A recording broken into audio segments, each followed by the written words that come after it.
नर्मदे हर, नर्मदे हर, नर्मदे हर, नर्मदे हर, नर्मदे हर, नर्मदे हर. हा छोट्या खाणी परंतु अतिशय दुर्मिळ असा योग आपल्या जीवनात सगळ्यांच्या आलेला आहे. आज मला माहिती आहे ताई आमच्याकडे एकाच वेळेला 3-4 प्रोग्राम आहेत. सो ऑडियन्स थोडा विफल, पण त्याची आवड आहे तो सवड काढून इथे नक्कीच आलेला आहे. तर आलेल्या सर्वांचं मी मनपूर्वक हार्दिक हार्दिक स्वागत करते. आज आपल्यासोबत परिक्रमा केलेल्या आणखी भारती नायडू या आहेत. त्यांना मी विनंती करते की त्यांनी पुढे यायचं आहे. भारती नायडू मॅडम, शिंदे, धनंजय नाईक आणि त्यांचे सहकारी मेसेज खूप सारे इथे तर नावं घेईल तर सगळ्यात मला तेवढेच प्रिय आहेत आणि त्या सगळ्यांचं मी मनपूर्वक हार्दिक हार्दिक हार्दिक स्वागत करते. आजचा हा कार्यक्रमासाठी आपल्याकडे उपस्थित आहेत त्या डॉक्टर सुरुचिताई नाईक यांनी, तुम्ही यांचे यूट्यूबवर व्हिडिओज वगैरे पाहिलेच असतील आणि त्यांनी स्वतः ही परिक्रमा पूर्ण केलेली पायी आणि त्या परिक्रमेचं महत्त्व आणि त्यास त्यांच्या व्याख्यानातून आपल्यापर्यंत येणार आहे. तर नर्मदा ही मृत्युंजय कन्या आहे. ही श्री शंकराची कन्या आहे आणि नर्मदा देवी ही जन्म मरणाचा नाश करणारी अशी मोक्षदायिनी आहे. ज्या नर्मदा मैयाच्या किनारी बळीराजापासून ब्रह्मदेवापर्यंत असंख्य देवदेवता ऋषीमुनी यांनी तप केलं. त्यामुळे नर्मदा किनारीचा प्रत्येक दगड कंकर में शंकर अशी एक म्हणच त्याच्यामुळे प्रचलित झालेली आहे. आणि परिक्रमा करण्याचं भाग्य लाभलेली की जिची परिक्रमा केली जाते अशी एकमेव सरिता म्हणजे नर्मदा मैया होय, जिच्या नुसत्या दर्शनानं गंगा स्नानाचं पुण्य मिळतं. अशी पवित्र माँ नर्मदा जिचा उगम अमरकंटक येथे झालेला आहे. नर्मदा परिक्रमा ही केवळ भटकंती नाही तर ही एक तपस्वी साधना आहे. माँ नर्मदे प्रति भक्तिभाव, ध्यान, सात्विकता आणि तिचा अभिषेक, साधेपणा आणि पावित्र्य आणि या सगळ्यांना एकत्र धरून या सगळ्यांचा परिपाक म्हणजे नर्मदा परिक्रमा होय. अंदाजे 3000 किलोमीटर, कोणी 2600 म्हणतं, कोण 3000 म्हणतं, कोण 3500 म्हणतं. काही नक्कीच सांगतील जे काय आहे ते. तर ही परिक्रमा एक प्रकारची साधना आहे ज्यामुळे मन आणि शरीर हे शुद्ध होईल. शिंदे नाईक साहेब सगळ्यांनी आपण व्यासपीठावर यायचंय. छोटंच व्यासपीठ आहे but we can share it.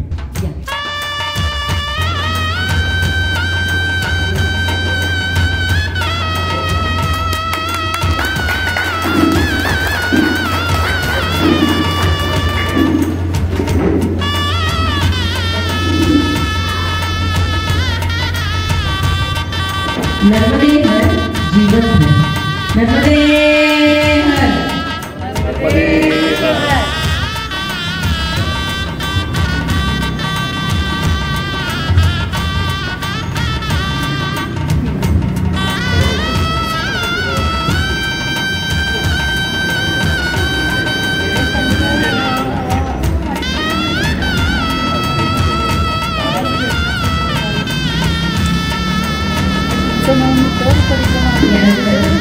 पूजन होत आहे तोपर्यंत आपण नर्मदाश्रम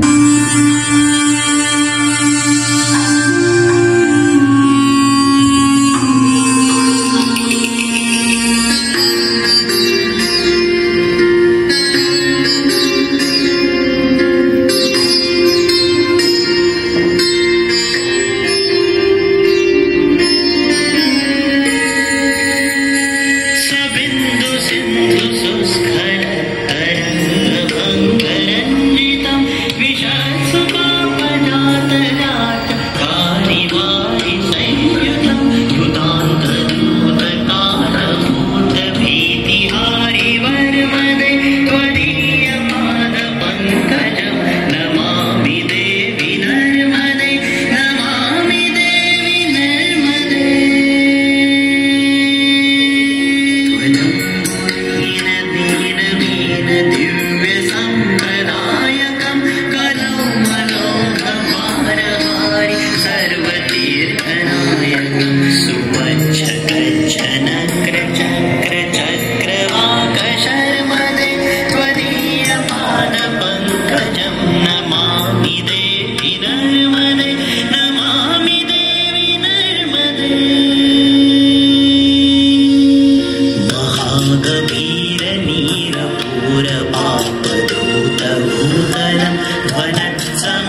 परादि कर्दमादि शर्मदे त्वदीय पाद पंकजं नमामि देवी नर्मदे नमामि देवी नर्मदे नमामि देवी नर्मदे नमामि देवी नर्मदे।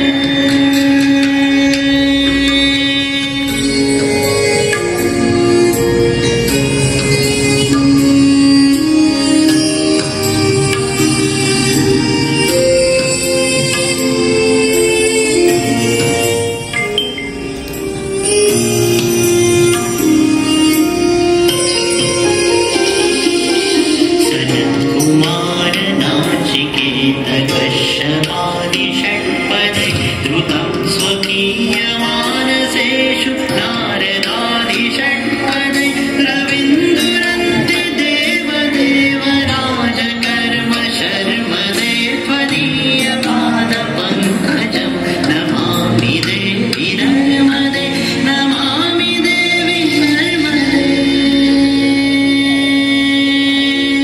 लक्ष लक्ष लक्ष पाप लक्ष सार सायुधं ततस्तु जीवजन्तु तन्तु भुक्ति मुक्तिदायकं विरञ्चि विष्णु शङ्कर स्वकीय धाम वर्मदे त्वदीय पाद पंकजं नमामि देवी नर्मदे नमामि देवी नर्मदे नमामि देवी नर्मदे नमामि देवी नर्मदे। अमृतं स्वनं श्रुतं महेश केशजातटे किरातसूतवाडवेषु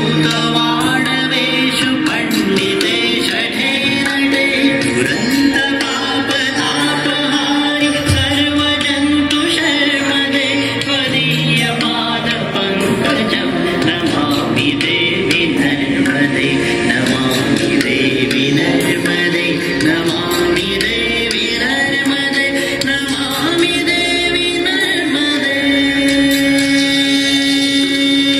इदन्तु नर्मदाष्टकं त्रिकालमेव ये सदा इदन्तु नर्मदाष्टकं त्रिकालमेव ये सदा पठन्ति ते निरन्तरं न यान्ति दुर्गतिं कदा सुलभ्यते दुर्लभं महेश धाम गौरवं पुनर्भवानरानवै विलोकयन्ति रौरवं पुनर्भवानरानवै विलोकयन्ति रौरवं विलोकयन्ति रौरवं विलोकयन्ति रौरवम्।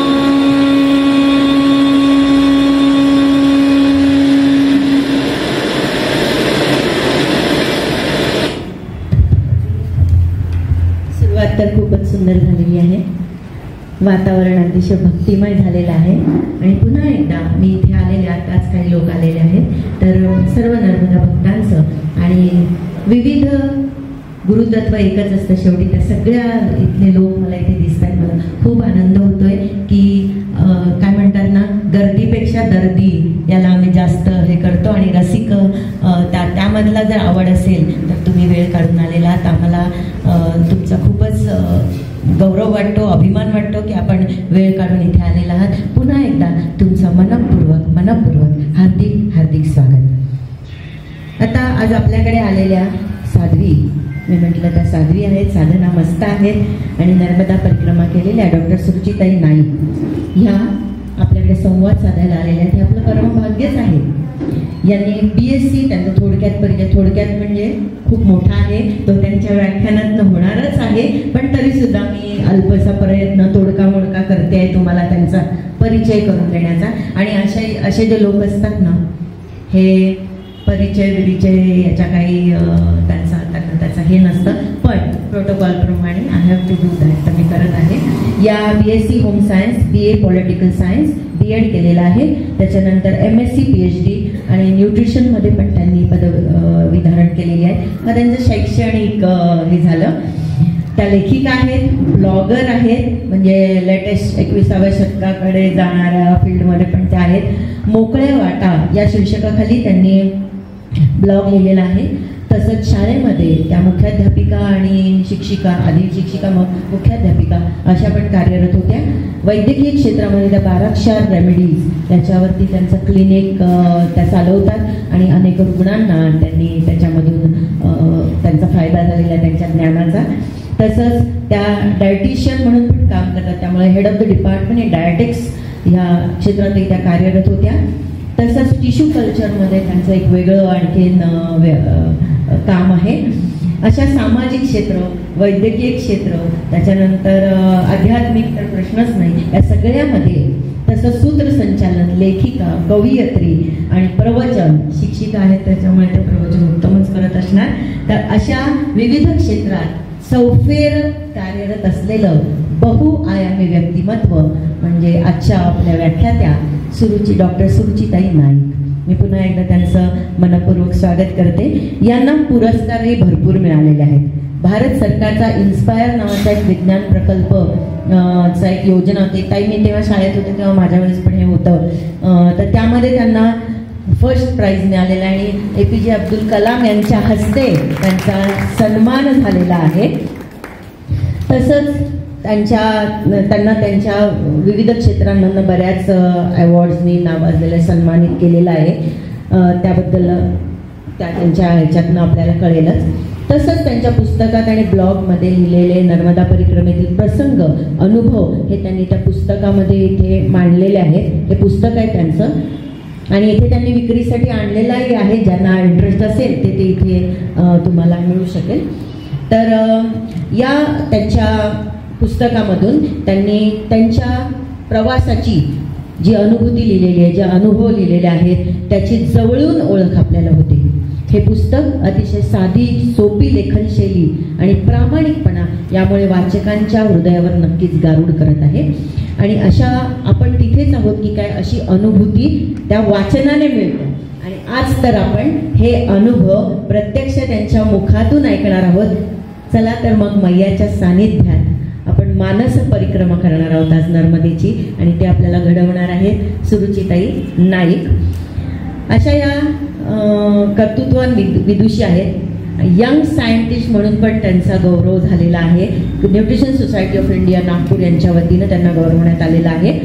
आणि परिक्रमाच्या शिकवणीप्रमाणे कशाचाही संचय करायचा नाही, कारण जाताना तुम्ही ऐकलं तेवढं नॉलेज जुजबी आपल्याला आहे की जाताना काही न्यायचं नसतं, काही न्यायचं आणि नेलं तरी तिथे टाकून द्यायला लागतं किंवा ओझं आपलंच आपल्याला बाळगवत नाही म्हणून सोडावं लागतं. तसंच पण त्यांच्या गुरु आज्ञेने आणि अनुभूतीने त्यांनी हा अनुभवांचा साठा देखील स्वतःजवळ संचय न करता त्याच वाटण्यासाठी आपल्याकडे आलेले आहेत आणि त्याचा लाभ आपण घेऊया. आणि चला ताई आम्हाला घेऊन नर्मदा परिक्रमेला. धन्यवाद. सुरुचिताईंचा शॉर्ट श्रीफळ आणि पुष्पगुच्छ देऊन सन्मान करण्यात येत आहे. आपण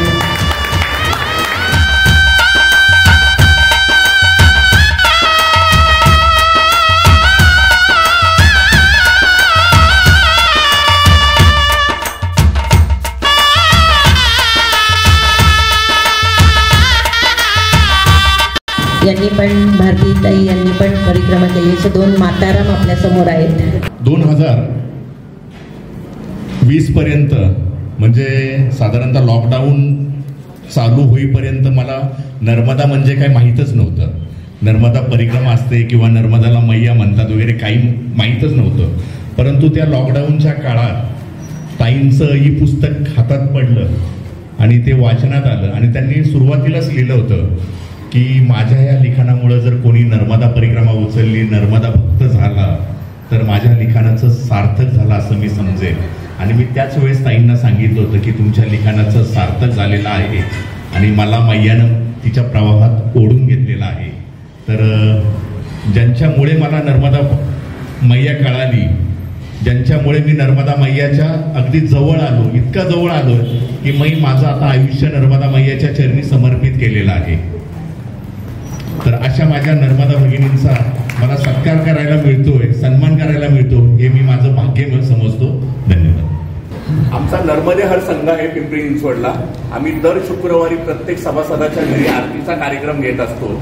त्यानंतर आम्ही दरवर्षी नवीन परिक्रमावासियांना मार्गदर्शन मेळावा घेतो. आत्ता नर्मदा मैयाच्या जयंतीनिमित्त आम्ही नर्मदा पुराणाचा कार्यक्रम घेतला होता, नर्मदा यागाचाही कार्यक्रम घेतला होता आणि आता मी भविष्यात महाराष्ट्रातलं पहिलं नर्मदा मैयाचं मंदिर चिंचवडमध्ये उभारण्याचा प्रयास करत आहे. वा वा, खूप खूप शुभेच्छा. खूप छान काम, मैयाची सेवा चालू आहे.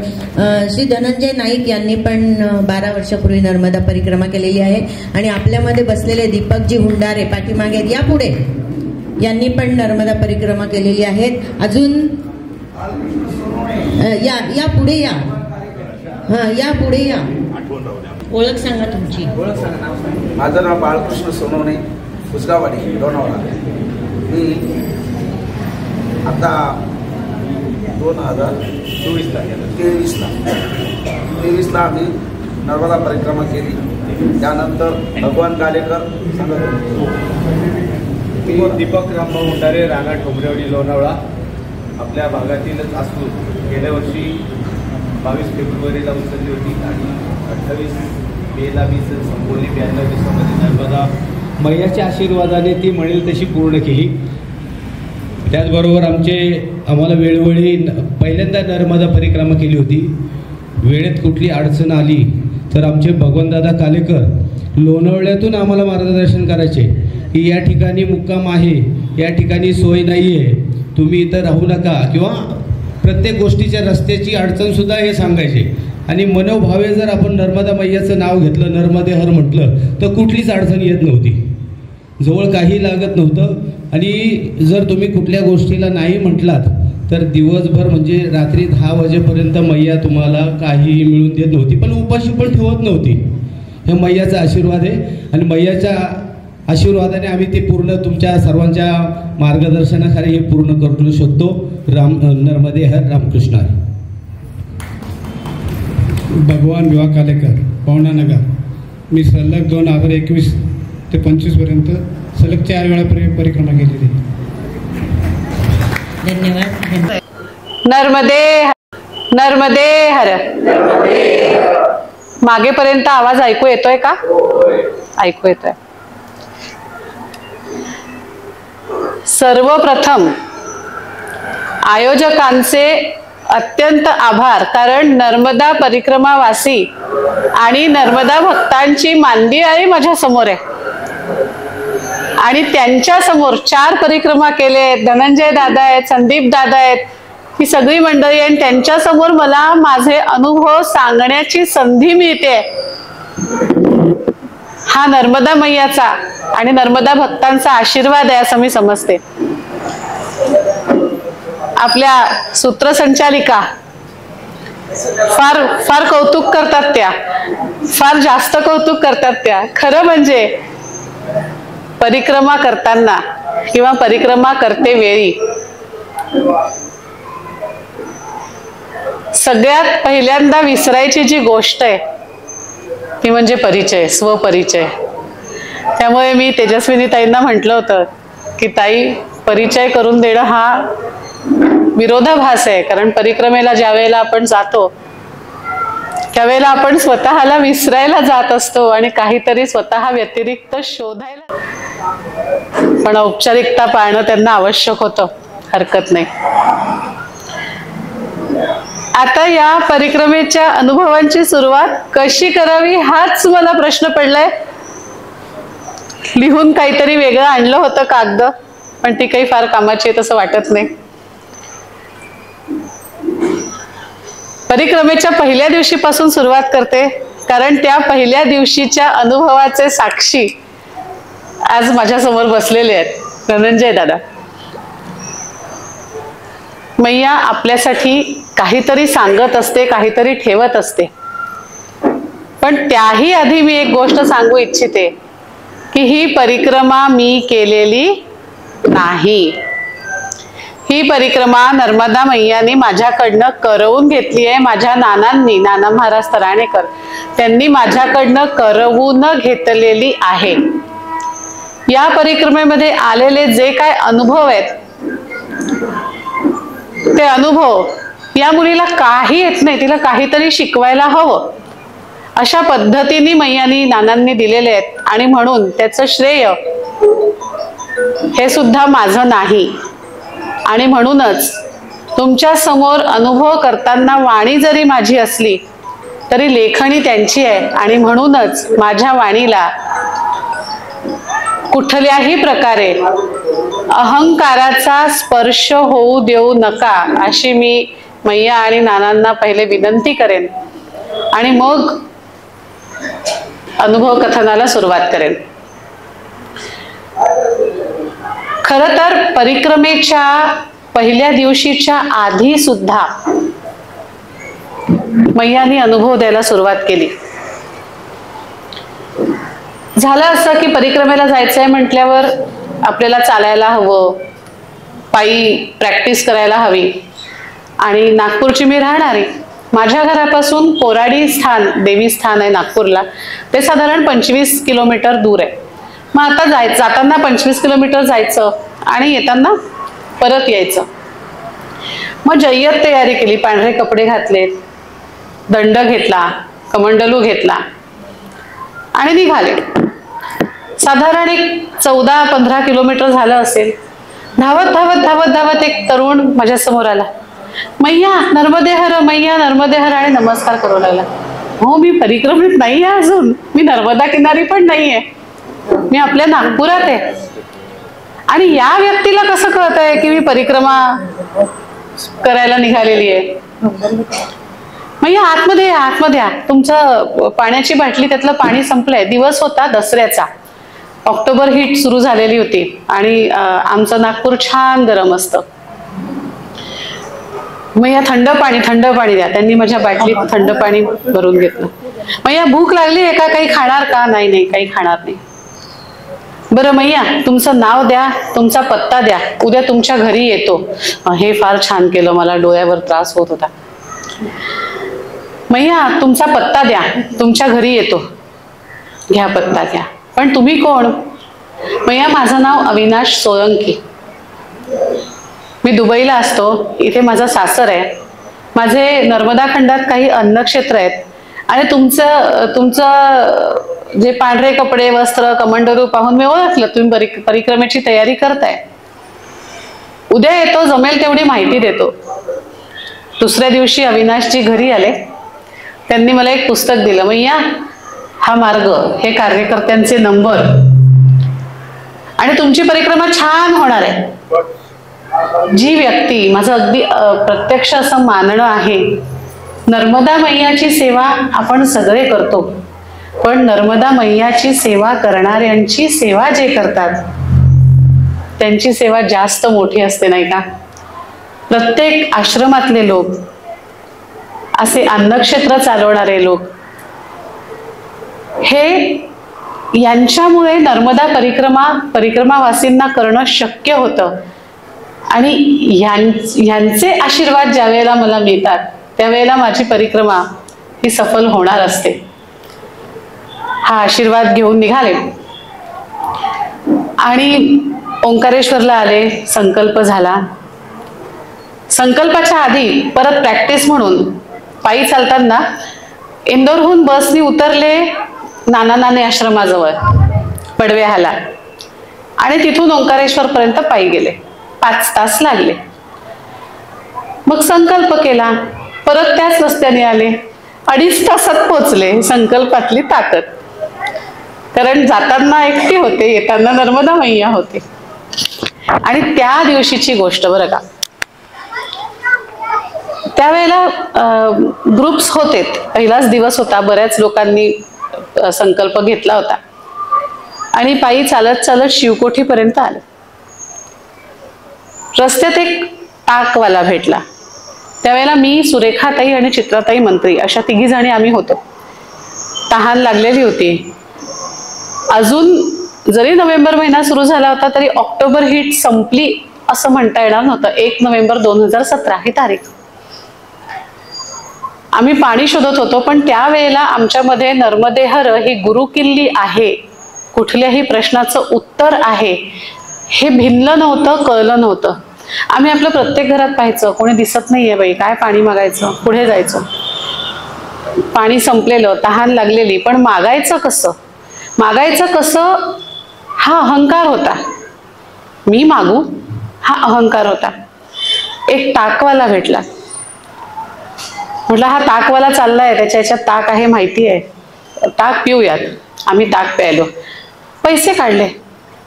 माताजी परिक्रमा में हो ना, पैसे दोगे क्या, पाप करवाओगे हमसे? मैं तो पैसे नहीं लूंगा. अरे पर ऐसे कैसे?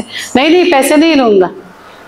एक आपको बात बताता हूं, आप परिक्रमा में हो, आपको किसी भी चीज की जरूरत है ना तो सिर्फ नर्मदे हर बोलना.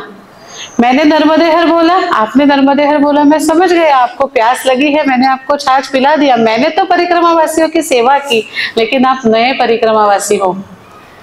आपको ये चाबी देता हूं, ये मंत्र देता हूं, नर्मदे हर बोलो, आपके सब प्रॉब्लेम सॉल्व. पुन्हा नर्मदा मैयाची सेवा करणाऱ्या व्यक्तीकडनं आशीर्वाद मिळाला, मंत्र मिळाला, नर्मदे हर बोलो, सब प्रॉब्लेम सॉल्व. तिथून शिवकोठीमध्ये भोजन प्रसादीसाठी थांबलो. तिथे एक म्हातारे आजोबा होते, सगळेजण बसले होते. बायका, 2-4 बायका, मी, माझ्यासोबत एक तिथे बेंच होता, तिथे बसले होते. आणि हे आजोबा धोतर घातलेले, पांढरा सदरा घातलेले, केस नाही, अतिशय तेजस्वी चेहरा, डोळ्याला चष्मा, आणि ते उभे होते. आणि म्हटलं अरे आपण मुली पोरी बाई बसलोय त्यांच्या समोर आणि ते उभे आहेत, बरं नाही. आणि म्हणून मी त्या दोघी तिघींना म्हटलं चला ग उठा, आपण जरा बाजूला होऊयात, आजोबांना बसवू देऊया. आजोबांनी ते बघितलं, ते बसले येऊन तिथे आणि मला आवाज दिला, इकडे इकडे बस, इथे बस. काय नाव तुझं? माझं नाव सुरुची नाईक. अरे वा, तू पण नाईक का? मी पण नाईक. मी पण नाईक. अच्छा बरं. कुठले तुम्ही? तसा मी राजस्थानचा आहे, पण मी आता इकडेच असतो आणि मला लेले काका असं म्हणतात. बरं काका. काका तुम्ही या वयात पायी परिक्रमा करायला घेतले? हो, म्हणजे मला जरा कौतुकच वाटतंय. हो अगं, पुष्कळ लोकांना भेटायचं आहे, सांगितलंय भेटीन म्हणून, मी भेट देईन असं सांगितलंय, पुष्कळ लोकांना भेटायचंय. बरं बरं. मग आम्ही जेवण झालं आणि आम्ही सोबत चालायला लागलो. थांब थांब थांब थांब, नमस्कार कर. हवेत. आता बघ, तुला गुलाबाच्या फुलांचा वास येईल, बघ बघ बघ. आणि एका सेकंदात गुलाबाच्या फुलांचा सुंदर वास. पुन्हा थोडं पुढे गेलं. महाराज वास कसा काय आला? काका वास कसा काय आला? अगं तुला सांगतो, ज्या वेळेला आपल्याला असा वास येतो ना, त्यावेळेला इथून चांगल्या शक्ती, काही चांगले आत्मा प्रवास करत असतात. वेगवेगळ्या प्रकारचे वास येतात. कधी चंदनाचा वास येतो, कधी गुलाबाचा वास येतो. आणि अशा वेळेला पटकन नमस्कार करायचा. त्यांना वास आधीच आला होता, मला आला तर नमस्कार करेन. त्यांनी मला नमस्कार कर सांगितलं होतं आणि मग वास आला होता. म्हणजे काहीतरी या व्यक्तीमध्ये आहे. वास आल्यावर नमस्कार करणं वेगळं आणि नमस्कार कर आता वास येईल हे सांगणं वेगळं. मग मी त्यांना विचारलं, म्हटलं तुम्ही कुठे असता? तर म्हणे मी धनकवडीला असतो. पण तसा तुमच्या नागपूरजवळचं जे कारंजा आहे ना, तिथे पण मी असतो. तिथे तुम्ही काय करता? म्हणजे साधना वगैरे करता का? हा, म्हणजे तिथे मी सगळ्यांवर लक्ष ठेवतो. काहीतरी वेगळं वाटलं. सगळ्यांवर लक्ष ठेवतो म्हणजे? ते जाऊ दे ग, ते तुला नंतर कळेल. बरं ऐक, मी सांगतोच तुला. सांगा ना काका. मी कोण आहे माहितीये का? तुम्ही लेले काका. नाही ते नाही ग. तुम्ही नाईक काका. नाही ते पण नाही ग. जाऊ दे, मी नाही सांगत. काका सांगा ना. नको नको, तू कोणाला सांगून देशील. नाही सांगणार काका, सांगा ना. हे बघ, जेव्हा तुझी परिक्रमा शेवटच्या टप्प्याच्या जवळपास असेल तेव्हा तुला तुझे जवळचे लोक माझ्याबद्दल काय ते सांगतील. आता म्हणजे हे सांगणार नाहीत. जाऊ दे, काय आग्रह करायचा. ठीक आहे, बरं जा तू आता. जा बाई, त्यांची बोलण्याची पद्धत. बरं बाई जा आता. प्रत्येक वाक्याच्या सुरुवातीला शेवटी कुठेतरी मध्ये बाई बाई हा शब्द असायचा. जा बाई जा, तुझ्या मैत्रिणी चालल्या पुढे, जा त्यांच्यासोबत. बरं आजोबा, भेटू. हो हो भेटू. त्या दिवशी हा परिक्रमेचा पहिला दिवस 1 नोव्हेंबर 2017. त्या दिवशी नंतर मला लेले काका कधीही भेटले नाहीत. मी मात्र प्रत्येक आश्रमात पुढे गेले की मी त्यांना म्हणजे मागच्या आश्रमात कोणी परिक्रमावासी तिथून आले असतील किंवा कधी काही फोन झाला तर मी विचारायचे, लेले काका कुठपर्यंत पोहोचले, लेले काका कुठपर्यंत पोहोचले, लेले काका कुठपर्यंत पोहोचले. मला काही अत्ता पत्ता कळायचा नाही. करता करता ज्या वेळेला अमरकंटकच्या मार्गावर मी होते त्याच्या आधी रमपुरा नावाचं गाव लागतं आणि त्याच्या 7 किलोमीटर आधी गुरसी नावाचं एक गाव लागतं. तिथे आम्ही परिक्रमावासी थांबलो होतो. आणि दुसऱ्या दिवशी जेव्हा सकाळी निघालो तेव्हा मंदार आणि पराडकर काका असे 2 परिक्रमावासी त्यावेळेला आमच्या सोबत होते. आणि आम्ही मागे पुढे होतो तेव्हा एकमेकांना फोन चालायचे की आता इकडनं वळा, इकडे रस्ता खोदून ठेवला, इकडनं जाता येत नाही असं. तर त्या मंदारनी मला फोन केला, ताई 7 किलोमीटर पुढे रमपुरा नावाचं गाव आहे आणि तिथे आज आपल्याला थांबायचंय. 7 किलोमीटर, तोपर्यंत 25-30 किलोमीटर चालण्याची सवय झालेली होती आणि असं वाटत होतं 7 किलोमीटर नंतर काय थांबायचं. म्हटलं नाही रे मंदार, मी नाही थांबणार 7 किलोमीटर, मी पुढे जाईल. त्याचा पुन्हा 10 मिनिटांनी फोन, नाही ताई इथे ना महाराष्ट्रीयन सेवेकरी आहेत आणि ते ना आपली बॅगच ओढून घेतात, ते आपल्याला जाऊच देत नाही पुढे. मी तर देणारच नाही माझी बॅग. ताई तुला इकडनं जावंच लागेल. मी आश्रमाचा रस्ताच टाळून जाईल, मी ना असं करेल दुसऱ्या रस्त्याने जाईल. अगं ताई दुसरा रस्ताच नाहीये, मी किनाऱ्याने जाईल, मी आश्रमाच्या मागून जाईल. मला काय झालं होतं मला समजेना. मी हट्टाला पेटली होती की ते थांबवतात म्हणतात का, मग मी तर थांबतच नाही आता. पण असं होत नसतं. त्याचा पुढचा फोन आला, ताई तुला इथे थांबावंच लागेल कारण हा आश्रम नाना महाराजांच्या भक्तांनी स्थापन केलेला आश्रम आहे. आज गुरुवार आहे, संध्याकाळी त्रिपदी आहे आणि तुला इथे थांबायचं आहे. हा एक मुद्दा झाला. आणि दुसरा मुद्दा, तुला लेले काका आठवतात? म्हटलं लेले काका आहेत तिथे? नाही, लेले काका तिथे नाही आहेत. पण लेले काका कुठे आहेत आणि लेले काका कोण आहेत ते कळलंय, पण ते मी तुला नाही सांगणार, तू इथे ये. मग मी तिथे गेली. त्यावेळेला माझा आणि तुमचा पहिला फोन. त्यावेळेला मला असं कळलं की लेले काका अमरकंटकला पोचले होते. आपले धनंजय दादा आज उपस्थित आहे इथे. लेले काकांनी त्यांना स्वतःच्या तोंडून सांगितलं होतं, घरी जा रे बाबा, दरवर्षी तुला दर्शन शंकर महाराज देतात, यावर्षी मी तुला सांगतो. असंच झालं होतं ना, चितळे माई आणि तुम्ही सोबत होतात. आणि लेले काकांनी धनंजय दादांना सांगितलं होतं, मी शंकर महाराज आहे. म्हणजे परिक्रमेच्या पहिल्या दिवशी शंकर महाराजांनी मला आशीर्वाद दिला होता. आता माझी परिक्रमा व्यवस्थित होणं आवश्यकच होतं. मला कळलं नंतर होतं, आपल्याला कळत नसतं. मात्र आपले जे गुरु आहेत त्यांचं बरोबर लक्ष आपल्याकडे असतंच असतं. हे कळल्यानंतर मग मला आठवलं की ज्या वेळेला गरुडेश्वरला असताना प्रतापे महाराज मला भेटायला म्हणून आले होते, फालोदहून नर्मदा मैया पार करून नावेतून. त्यावेळेला शंकर महाराजांची मूर्ती घेऊन काही भक्त मंडळी आली होती. तिथे मैया किनाऱ्यावर शंकर महाराजांची पूजा माझ्या हातून करवण्यात आली, आरती माझ्या हातून म्हणवण्यात आली. मी आपला नमस्कार केला, माझं तिथेच संपलं. पण त्यांचं लक्ष तेव्हापासून पहिल्या दिवशीपासून कायम होतं माझ्यावर.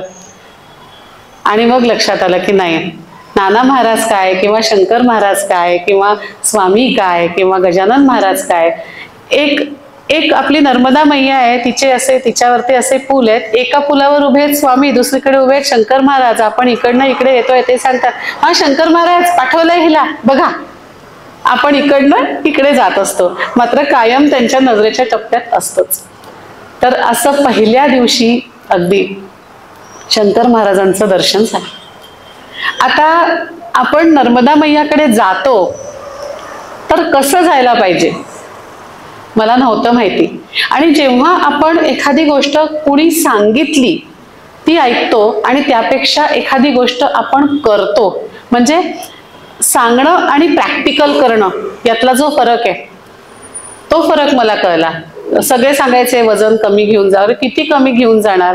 तरी पण मी पहिल्यांदा जाताना 4 कुर्ते, 4 लेगिन आणि 3 ओढण्या, एक स्लीपिंग बॅग, एक स्वेटर, एक थर्मल, एक मफलर, एक शाल, असं जवळजवळ 12-13 किलो 15 किलोची बॅग मी घेऊन गेली होती. सांगितलं होतं नाही नाही मी तर ट्रेकिंग वाली आहे, मी तर उचलून घेईल सामान. अहंकार, हा अहंकार, उचलून घेईन मी. आम्ही मोरटक्क्याहून निघालो दुसऱ्या दिवशी आणि कांक्रिया नावाचं गाव लागतं मध्ये. तिथे आम्हाला भोजन प्रसादीसाठी आवाज दिला. आम्ही गेलो. नर्मदे हर झालं, कोण कुठलं झालं, सगळं पानं मांडण्यात आली, त्याच्यात लोणचं मीठ वाढण्यात आलं. आम्ही पानांवर जाऊन बसलो. स्वयंपाक काही वाढल्या जाईच ना. 10 मिनिटं झाली, 15 मिनिटं झाली, 20 मिनिटं झाली, अर्धा तास झाला, 1 तास झाला. आम्ही पानावर बसलोय. जे महंत आहे ते खाटेवर मस्त आपले विष्णू सारखे असे छान पहुडलेले आहेत, त्यांचे सेवक असे उभे आहेत. महाराजजी भोजन प्रसादी, हळूच आमच्यापैकी एका जणांनी विचारलं. हा पालो पालो. पालो म्हणजे काय पाहायचं, लोणचं मीठ. पुन्हा 5 मिनिटं बसलो. त्या सेवकांकडे पाहिलं. ते म्हणे आज्ञा नाही है, अभी नहीं परोसेंगे, हमको आज्ञा नहीं है. पुन्हा विचारलं, महाराज जी भोजन प्रसादी के लिए आपने बुलाया है? हाँ बुलाया है. परोसा तो कुछ नहीं आपने. क्यों तुम साथ नहीं लाए? महाराज जी भोजन प्रसादी तो आप परोसोगे ना. क्यों? तुमने तो साथ लाना चाहिए था ना. नहीं भोजन प्रसादी कैसे साथ लाएंगे, वो तो आश्रम में मिलता है ना आंसर. हाँ आश्रम में तो मिलता है, तो मतलब हम समझ नहीं पा रहे हैं. तो तुमको पता है क्या लेकिन मैं भोजन प्रसादी तुमको दूंगा?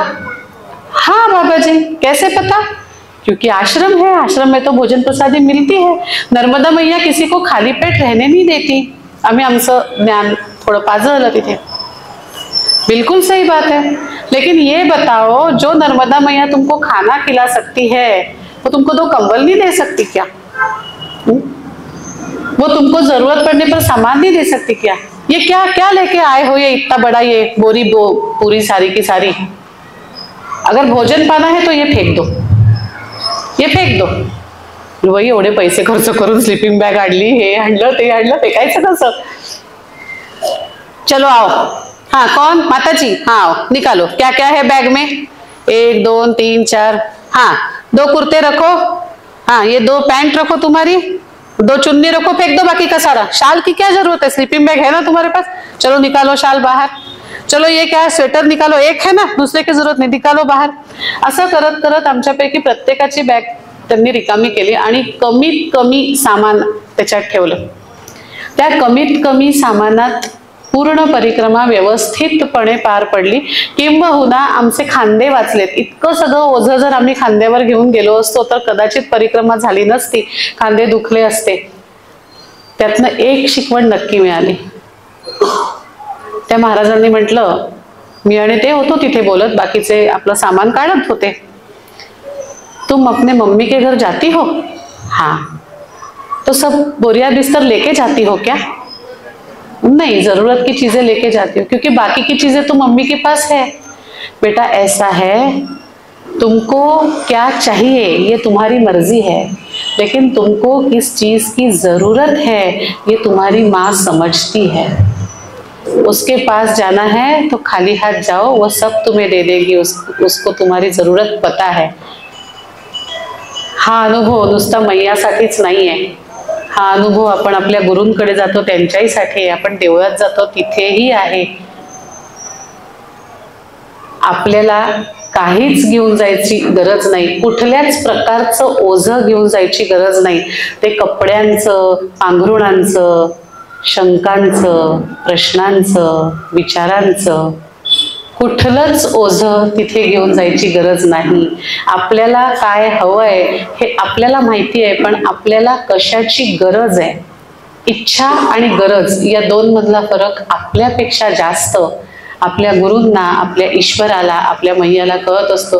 ही फार मोठी शिकवण त्या दिवशी मला मिळाली.